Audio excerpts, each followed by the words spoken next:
Ang Golden State Warriors nga ay isa sa mga pinakamahuhusay na roster sa NBA sa ilang dekada, nakasungkit na ng 4 na kampyonato, ngunit sa nakaraang season nabigo nga sila na umabanti sa tuktok. Ngayon nilinaw na nangangailangan ang Warriors ng isang malaking tao upang makakuha ng mga rebound para sa isang koponan na puno ng mga nangungunang shooters. Ang dating kampyon ng Los Angeles Lakers na si Dwight Howard ay maaaring maging sagot sa kanilang kulang. Bubuksan ng Warriors ang training camp sa October 2 sa Bay Area, at ayon sa reporter na si Jason Dumas, ang mga veterano ng koponan ay pumirma sa ideya na ibalik si Dwight Howard sa NBA mula sa Taiwan, kung saan siya naglaro noong nakaraang season. Ang bulong-bulungan ay tiningnan ng halos ilang beses matapos na may post sa kalagayan ng 2 araw na proseso ng pakikipanayam ni Dwight Howard kay General Manager Mike Dunleavy at sa koponan head coach na si Steve Kerr. Ayon sa mga source, tinapos na ni Dwight Howard ang kanyang 2 araw na proseso ng pakikipanayam sa Warriors. Ang desisyon na yan ay maaaring dumating kaagad sa lalong madaling panahon na titingnan kung karapat-dapat ba siya na mapabilang sa koponan na Golden State Warriors. Ang mga veterano ay pumirma sa ideya na dalhin si Dwight Howard na pupunta sa LA para mag-workout kasama si Draymond Green at Chris Paul.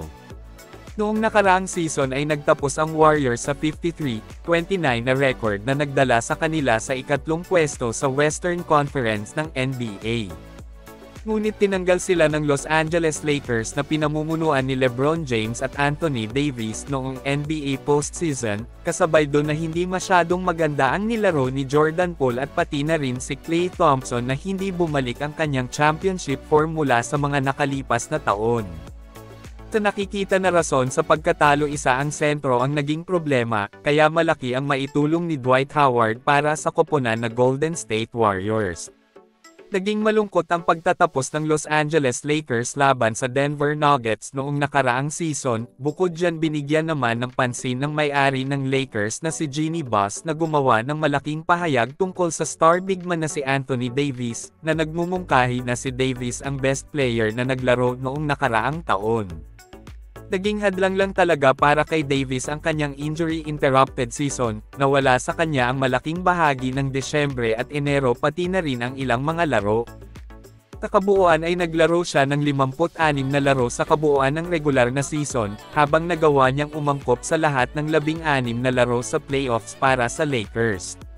Ang kanyang mga numero ay kahanga-hanga, tulad ng dati siya ay nag-average ng 25.9 points sa 56.3% na pagbaril at meron pang 12.5 rebounds, at 2.6 assists, 1.1 steals at 2 blocks.